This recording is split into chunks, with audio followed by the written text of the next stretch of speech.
Oi, pessoal, nesse bloco, né, nós temos a presença ilustre de um grande amigo, o pastor Ademar de Campos, que vai estar aqui, que está aqui na nossa plataforma também, apesar de não dançar, né, pastor?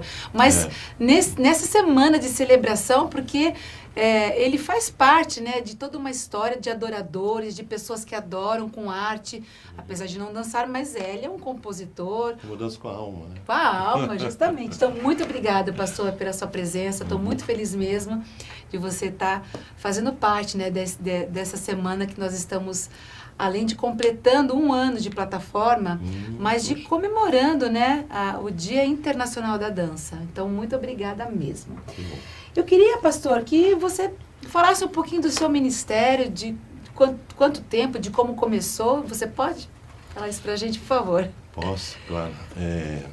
Eu tenho já uma história, assim, um pouco longa.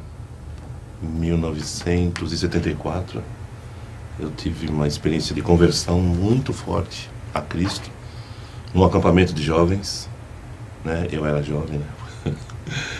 Jovem. E foi, assim, algo muito profundo, porque eu voltei de lá, assim, não queria saber de mais nada, a não ser de Cristo.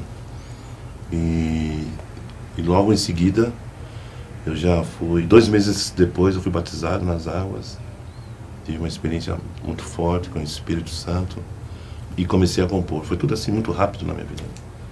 Comecei a compor e depois, no ano seguinte, eu entrei num curso bíblico, fiz por 3 anos, IBQ, quadrangular, e me formei aspirante ao ministério. A essa altura eu já estava envolvido com o ministério pastoral, foi só uma continuidade.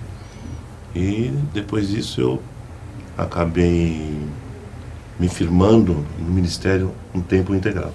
Isso foi em 1981. De lá para cá, nunca mais eu trabalhei profissionalmente fora, a não ser ministerialmente na igreja, né? E onde eu estou até hoje, eu sou pastor na Comunidade da Graça, em São Paulo, na Zona Leste. E também não parei de compor mais, porque a fonte não se esgota. Amém. Né? Se você estiver debaixo dela, ela vai jorrar sobre você.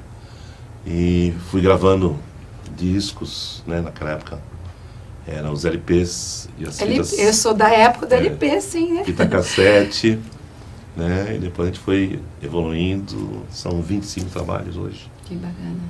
Tenho 3 livros escritos sobre louvor e adoração. Não, 4. E um DVD e projetos que estão aí despontando aí à frente. Depois ele vai contar pra gente, mas no final ele vai contar. Que bênção, né? É muito bom servir a Deus, né, pastor? É, muito bom. Muito bom, é algo sobrenatural, é algo que impulsiona a gente a nunca parar, como você falou, né? Desde então... Porque, como eu disse, a fonte, ela não se esgota.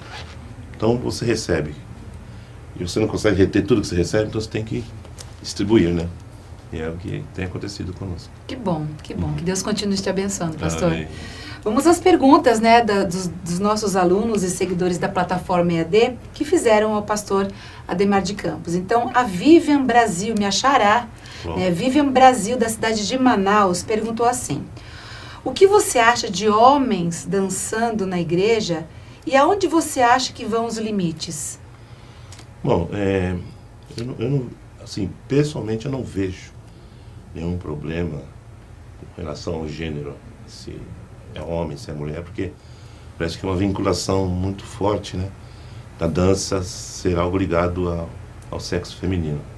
Mas se a gente for olhar para a história, para os artistas, grandes bailarinos aí famosos no mundo... Rei Davi. Rei Davi. Eram homens, né? E a única questão do limite se é que é um limite, da coisa não pender para um lado, assim, que o homem se posicione ou tenha uma postura muito feminina, né? E esse é o grande questionamento. Esse mesmo. Então aí vai uma orientação, uma ajuda, acompanhamento, se houver alguma situação assim, mas Para você não é nada demais. Não vejo nenhum problema. É porque realmente às vezes existem alguns pastores que eles falam, homem não pode dançar, né, na equipe, não podem estar na equipe. É um preconceito muito grande, né, do pastor, enfim, né. Talvez como você falou, talvez falta de posicionamento ou uma direção específica, né. Ok. E os limites, até onde vão os limites? Acho que não existe limite, né? Desde que ele tenha essa... Até porque se a coisa é feita como ministério, com a motivação correta, feita para Deus, diante de Deus, para abençoar pessoas, não há limite. É verdade. Agora, quando a motivação é errada, né, e a proposta é fora dos princípios e valores da palavra que a gente conhece, aí você tem que pôr limite mesmo. É verdade. Obrigada, Vivian. Uma próxima pergunta é da Crislene Gisele Soares Utec de Almeida, de Blumenau, Santa Catarina. Ela perguntou assim, como faço para identificar pessoas dentro da igreja que têm um chamado, né, no caso de dança, e que forma que ela pode começar a desenvolver isso? Bom, eu vou usar como exemplo a minha experiência na recrutamento e triagem acho que de artes, músicos, isso. Né? O que eu faço? Eu faço um anúncio público. Sim. Os interessados nessa função ministerial me procurem no final. Ou dê o seu nome e contato que a gente vai se falar. Aí eu marco uma reunião, faço uma avaliação. Eu acho e essa avaliação é que vai determinar se a pessoa ou não Mas o senhor acredita que...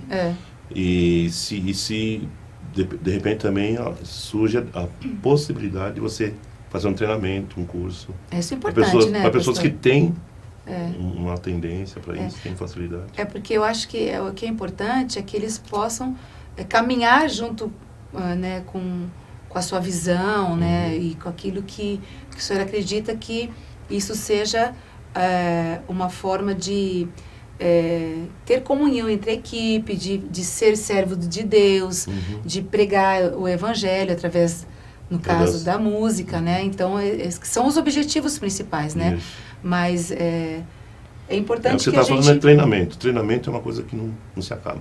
Né? É o resto da vida. Tanto que eu tô...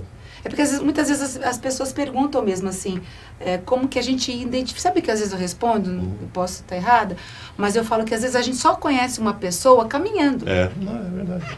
Caminhando todo dia, nos eventos, porque às vezes no começo tudo é lindo, né? Tudo é perfeito, tudo é lindo, a pessoa é serva, aí conforme passa um tempo, acho que não sei se a pessoa se acomoda ou se ela relaxa um pouco, ela começa a mostrar um lado que... Desconhecido. Né? Então, acho que só mesmo quando a gente viaja e vai para os eventos e vocês ministram tocando junto, que você, caminhando com ela, você vai conhecer realmente o verdadeiro chamado, né? É verdade. Que bom. Tá bom. Obrigada, Crislene. Vamos para a pergunta da Leide Jane Ramos Galdino, de Brasília. Ela falou assim, como o ministério deve buscar atingir, é uma pergunta meio complexa, se quiser a gente vai pausada, né? Buscar atingir e vivenciar na dança, no caso, os 4 pilares, que a gente diz que os pilares é a adoração, a edificação, o evangelismo e a restauração, né? Então, ela quer saber como que a gente consegue atingir, vivenciar, primeiro buscar atingir e vivenciar esses pilares. Porque eu acredito, pastor, quando ela fala de dança, eu acredito que, quando eu falo, às vezes eu vou para um evento, eu não falo tão especificamente da dança, eu falo a arte em geral. Porque nós que dançamos, que tocamos, que cantamos, fazemos artes, né? Somos profetas, né? Então, eu acho que essa pergunta pode ser englobada, ela engloba a questão arte, né? Não só dança, né? Porque a arte mesmo, ela tem que adorar, tem que ter edificação, tem que ter evangelismo e tem que ter restauração, né? A base de tudo, assim, na minha forma de entender e de experimentar, o fator que determina os resultados e os frutos é a sua experiência com Deus. Então, quando me perguntam que conselho se daria para quem está começando, minha resposta é: esteja diante do Senhor. conheça o Senhor. Entregue-se ao Senhor todos os dias. Busque ao Senhor. Por quê? Porque aí, a partir desse vínculo, dessa aproximação, você vai receber uma influência divina. Você vai receber orientação, você vai ter discernimento, você vai saber qual o próximo passo. Porque a gente não sabe tudo, eu não sei tudo. Mas quando eu consulto, por causa da dependência, eu sou orientado. Agora o próximo passo é esse, depois esse, depois esse. E com isso, seu trabalho flui. Né? O testemunho flui, a adoração flui, a influência flui. O evangelismo, a restauração. Tudo, porque você está passando algo que você está vivendo. Né? Às vezes as pessoas ficam preocupadas assim, em fórmulas. Né? Sim. Tudo bem com as fórmulas, mas eu sou mais pela essência. Entendi. Mais pela experiência. Porque a experiência é tudo, porque inúmeros exemplos na história. Por exemplo, aquele endemoniado gadareno, de Marcos, capítulo 5. Vamos para a palavra agora. Ótimo. O que aconteceu com aquele homem? Ele teve só um encontro com Jesus. E o texto diz que ele foi visto, vestido, assentado em perfeito juízo. Entrou no barco para estar com Jesus. Jesus disse, não, volta lá para a sua cidade, volta para a sua família. E conta o que Deus fez e como Deus teve. Ele foi e todos se maravilharam, entendeu? Então a experiência gerou o testemunho, gerou a inspiração. Uma única vez. Uma única vez. Agora imagine você fazer isso toda a sua vida. Todos os dias você tem uma experiência com o Senhor, com a palavra, contato e aquela influência, aquela inspiração. Sim. Então não tem como você não é uma fórmula, né? Não é uma fórmula. Isso, não é uma fórmula. Então, eu acredito que ela perguntou de buscar, atingir e vivenciar. É isso que você falou. Você está próximo. Ela já falou vivenciar, vivenciar. Vivenciar, Porque, na verdade, a gente até comentou num bloco sobre a questão do evangelismo, que nós temos falhado um pouco nessas questões do evangelismo, né? E ela acredita, assim como eu entendi a pergunta dela, mas nós que somos artistas, que temos a questão dos nossos dons artísticos, muitas vezes nós não temos vivido, né, essas 4 etapas. O que é uma incoerência, sabe por quê? Porque o fato de você ser artista, você já tem dentro de você como se fosse um código que te remete à criatividade. Todo artista é criativo. É verdade. Porque ele trabalha com inspiração. Depois, de repente, agora eu vou falar. De dança. De repente você faz um movimento assim, ou você bola, você prevê aquele movimento, você aplica uma determinada música e dá muito certo. Por quê? Porque foi uma inspiração, foi um insightzinho que Deus. Comigo acontece assim em relação à música, sabe? A dança mesmo. Entende? Então, essa criatividade, ela também ela é parceira da sensibilidade. Porque todo artista é sensível. É verdade. Ao mesmo tempo que ele é criativo, as duas coisas andam juntas. Então não tem como. Separar. Você acha que não tem como dar separar. errado. Eu estou querendo dizer o seguinte, você vai sempre ter elementos, ideias, fórmulas até, para otimizar, para evoluir e aprofundar o trabalho que você faz. E desenvolver o que ela está falando, a adoração, a edificação, o evangelismo, a restauração. Quer dizer, não são coisas separadas, tudo flui para... Tudo flui. É isso. Ok. Obrigada, Leidiane. Mais uma pergunta da Isabelle Iglesias. Ela não me colocou a cidade que ela reside, mas obrigada mesmo assim. Como agir de maneira reconhecível quando um líder, né, ele age, às vezes, de forma que ele tem mais proteção por do que por... Eu já vi muito isso em Ministério de Dança, não sei se isso existe em Ministério de Música, mas às vezes o líder, às vezes isso é até mesmo na cabeça, acho que das próprias lideradas, ele acha que tem mais preferência em um do que no outro, e como que você acha que a gente deve agir conforme se isso for realmente visível, isso, né, dentro de um grupo? Como deve agir o liderado ou o líder? O líder, né, ele tem que ser imparcial, né? Claro. É como filho, né? Eu tenho 3, eu não posso ter um predileto em detrimento dos outros. tem que tratar iguais. Cada um com a sua personalidade, com suas exatamente, virtudes, mas o amor com seus é o mesmo. defeitos, né? Então, Isso, se isso. um líder que age assim, no mínimo ele está equivocado. Equivocado, E né? precisa ser orientado. Tem que ser imparcial. Porque ele é influenciador, né? Ele é. Ele é um A exemplo. referência, isso, a um- referência. Não pode agir assim. É. Aí, complementando a pergunta dela, ela disse assim que ela terminou amizade com uma pessoa do ministério e ela gostaria de voltar a amizade com essa pessoa. Que forma que ela deveria... Provoca o encontro. Ou a questão do perdão também, né? Provoca o encontro para fazer um... Eu falo assim, às vezes a gente nem tá errado, né? Mas a gente, para provocar esse encontro, para poder voltar a uma amizade, a ter realmente, envolver o amor, a gente tem que ter... O que eu tenho visto nos ministérios, de um modo geral, independente da área artística, que muitas vezes as pessoas colocam o que elas fazem acima do que as pessoas representam. Meu ministério é mais importante que você. Não pode ser. Ah, entendi. Tipo, O meu relacionamento com você vem em primeiro lugar. Entendi. É verdade. Até porque ele vai somar no ministério. Agora, se eu crio já essa barreira, essa dificuldade, é sinal de que eu estou desqualificado. Não tenho maturidade. É porque a gente às vezes vê um líder tendo um tipo de comportamento que ele realmente, às vezes ele quer reter tudo para ele, né? Às vezes quer a glória até para ele, né?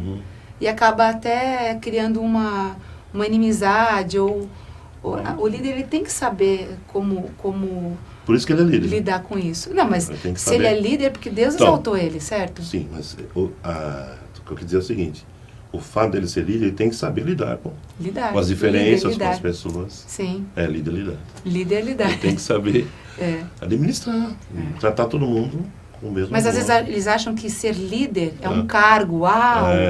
Isso já sobe na cabeça das pessoas, porque não é fácil, né, pastor, lidar com vidas. Não é fácil. Você ter um grupo, um ministério, que seja qualquer tipo de arte, né, ou mesmo na igreja, eu acho lidar com vidas é algo realmente que é difícil, né? E eu não sei porquê, mas eu acho que o povo crente, eles são muito manhosos, assim, são muito nhenhenhê, você não acha, assim? Eles... Não líderes. Não, o crente, de uma forma geral, não pode falar isso, que eles já se ofendem e já, às vezes, sai da igreja por causa de alguma coisa que é colocada para eles, assim, eu acho que ele é muito dengoso, manhoso. Acontece. Também, mas depende de como você também se dirige às pessoas, né? Tem que ser em amor, né? Mas Tem às vezes líder, as pessoas não aceitam isso, né, pastor? Às vezes elas não aceitam ser criticadas. Sempre vai ter, né? E a crítica é um crescimento, né? Quando vem de uma pessoa mais experiente, ou talvez de um líder, é um crescimento. E muitas vezes eles não aceitam muito, né? Então, Isabelle, proporcione aí o encontro, peça perdão, que vocês possam conversar. Relacionamento é mais importante. É muito mais importante, é muito mais importante. Até porque depois o próprio ministério vai ser beneficiado. O Robson Santana, ele fez muita pergunta pra gente, né? Ele formulou perguntas para todos os nossos convidados. Acho que ele vai escrever um livro, né? Acho que sim. É de Osasco, São Paulo. Ele falou assim, quem eram os levitas e por que foram separados? Está escrito na Bíblia. Os levitas eram uma tribo exclusiva, separada por Deus, para o serviço no tabernáculo e, posteriormente, no templo, no Velho Testamento. Então, a tribo de Levi. Levi vem da palavra lei. Então, os levitas eram os homens da lei, que tinham a responsabilidade de ensinar a lei ao povo de Israel. Lá no livro de Neemias fala sobre isso, sobre o dia que eles se colocaram na praça, reunidos, então abriu-se o livro, e todos ficaram em pé, e Esdras leu o livro da lei, e depois os levitas ensinavam particularmente as pessoas, os grupos ali, e o povo chorava muito porque eles estavam entendendo as palavras do Senhor. Então, o levita, ele, na distribuição que Davi fez lá, as funções do templo, que nem construído ainda estava, em Crônicas 25, ele ordenou cantores, ele ordenou os serviçais, os homens que cuidavam dos utensílios, que cuidavam da manutenção. Então, são várias funções que os levitas têm. Então, essa ideia usada hoje, aplicada à levita hoje, ela acaba se direcionando só para a música, mas não é isso. E eu até procuro assim, orientar as pessoas a gente não usar a expressão levita, porque ela Entendi. é uma nomenclatura aplicável à velha aliança. Hoje, se a gente fosse usar, todos nós somos levitas. Porque Jesus veio e implantou um reino de sacerdotes. Todos somos sacerdotes. O cantor, o dançarino, todos nós somos adoradores, né? Que são levitas. Que são levitas. Mas essa palavra não aparece no Novo Testamento. Na Nova Aliança é a igreja, né? O foco é a igreja, não é mais o templo, não é mais essas coisas. Que bom, pastor. Então, eu queria agora, encerrando, né, esse bate-papo gostoso, né? Que você pudesse dar uma mensagem, né, para aqueles que nos seguem, para as pessoas, né, dar o seu recado. Fica à vontade que a câmera é sua, né, você como convidado. Então, meus queridos, um privilégio estar aqui com a Vivian, eu a chamo de minha pastorinha, porque estar em Cristo é o maior de todos os milagres. Estar em comunhão com a igreja, com o corpo de Cristo, é o segundo maior milagre. Aliás, essa figura é muito, muito clara na Bíblia, né? A igreja, corpo. Efésios 4,16, Paulo diz que a justa operação de cada membro do corpo produz sua edificação em amor. Paulo também ensina-nos que nós somos o corpo de Cristo, nós somos membros do corpo de Cristo e membros uns dos outros. Essa figura que a Bíblia traz sobre a igreja, usando a figura do corpo, é algo muito forte. Porque, por exemplo, eu dependo dessa mão totalmente. Para dirigir, para tocar violão, para pagar contas, que eu não gosto muito. Nossa. Assinar cheque. Mas, então, se cortar essa mão daqui, ela vai necrosar e eu vou sentir uma falta, um vazio muito grande. Então, assim é a igreja. A igreja é assim, nós precisamos uns dos outros. Nós nos completamos uns dos outros. Se a Bíblia diz que nós somos membros uns dos outros, nós estamos interligados. Eu preciso de você, você precisa de mim, eu me completo em você, você se completa em mim. Em suma, eu sou você, você é eu. Nós somos um só. E tem um cabeça que é Cristo.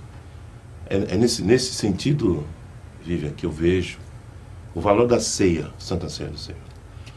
Que eu acho que a maioria de nós evangélicos não entende direito o que é a ceia. Jesus falou 3 coisas sobre a ceia: memorial, anunciatório e celebração. Celebração do quê? Sua morte, ressurreição. Anunciatório do quê? Da sua vinda. Né? E memorial do quê? Anunciais a minha morte.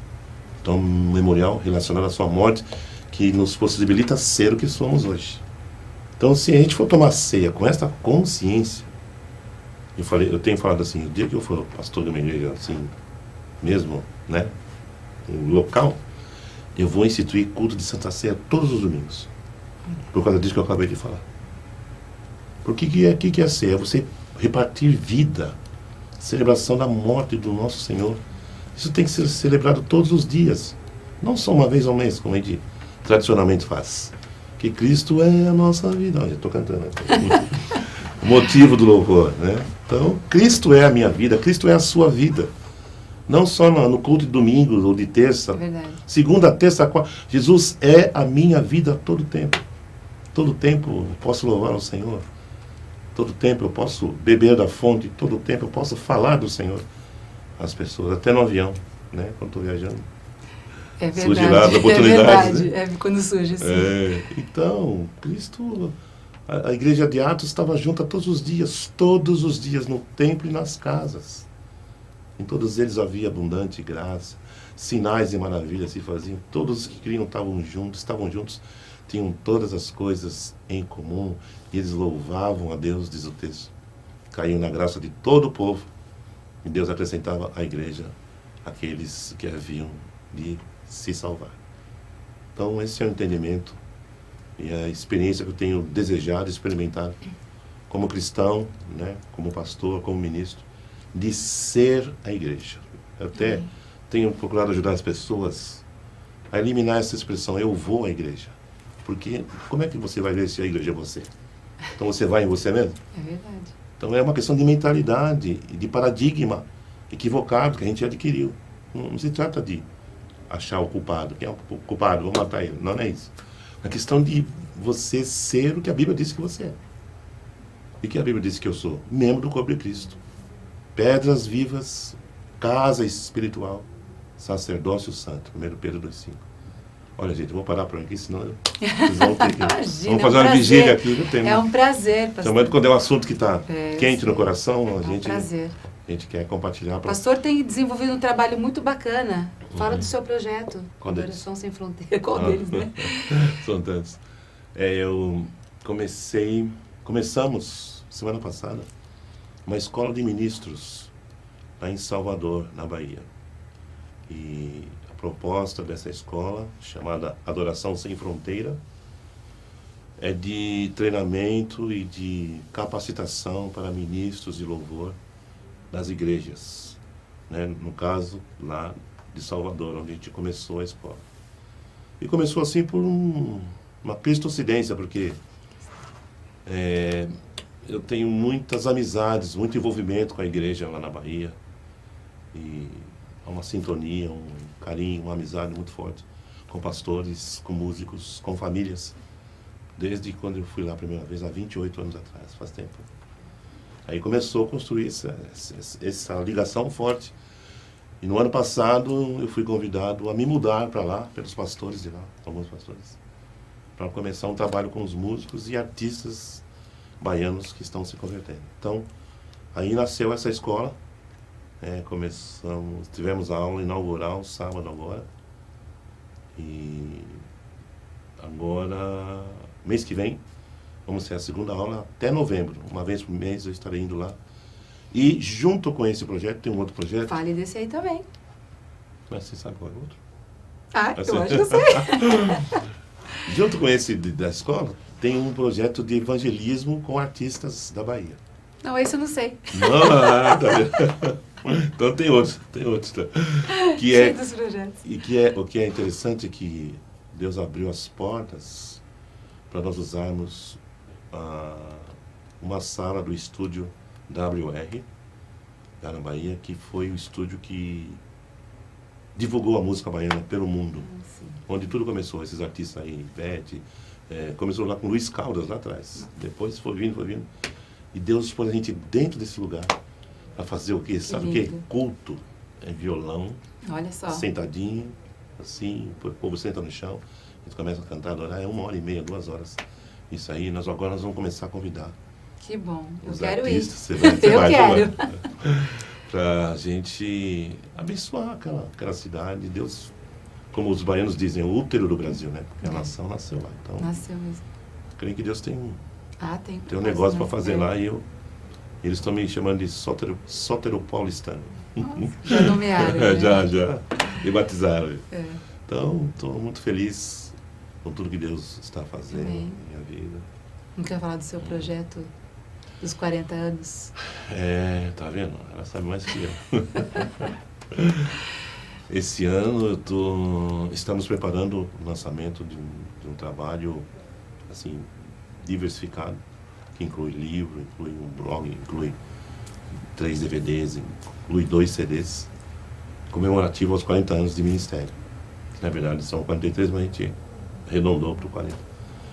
Então, nós vamos ter uma gravação, que a ênfase desses DVDs vai ser contar a história da igreja com o Ademar, do Ademar com a igreja. Então eu vou falar num dos DVDs, o tema vai ser A Igreja no Lar, que foi a experiência que eu tive na minha conversão. A igreja funcionando na minha casa, né, eu morava com minha mãe, pois a igreja no templo, é o lugar onde a gente se reúne, e foi onde eu cresci, tem raízes e gravei e tudo mais. E o terceiro tema é a igreja na rua, que é uma experiência forte que eu tenho também de evangelismo na rua, Falamos com bastante música. também de evangelismo. Hã? É. Nós falamos bastante nessa semana sobre isso. Então, eu quero contar essa história desses 40 anos, Beleza. vivendo essa igreja no lar, essa igreja no templo, essa igreja na rua e os frutos que estão aí. Que bom, que bom. É um prazer imenso. E peço que vocês olhem para mim. Vamos orar, né? Eu já falei que eu estou orando, né? É isso aí. É um prazer imenso, né? Amém. Receber você aqui na nossa plataforma. Você lembra que eu falei que eu cantei? Já cantei. você falou. Vamos cantar uma música junto? Vamos. Qual que você? Queremos o Teu nome engrandecer e agradecer-te por tua obra em nossas vidas. Confiamos em teu infinito amor, pois só tu és o Deus eterno sobre toda a terra e céus. Obrigada, querido. Deus te abençoe, gente. Vou perder o emprego desse jeito. Muito obrigada, pastor. Deus te abençoe. Obrigada Amém, mesmo. obrigado. Que Deus abençoe todos os projetos, né? Que Ele esteja presente no seu ir, no seu vir, em tudo que você, né? Que Deus, né, colocou no seu coração, né? Porque a gente sabe que são as promessas dele em nossas vidas. Continua sendo esse servo maravilhoso. Obrigado. Deus abençoe, gente.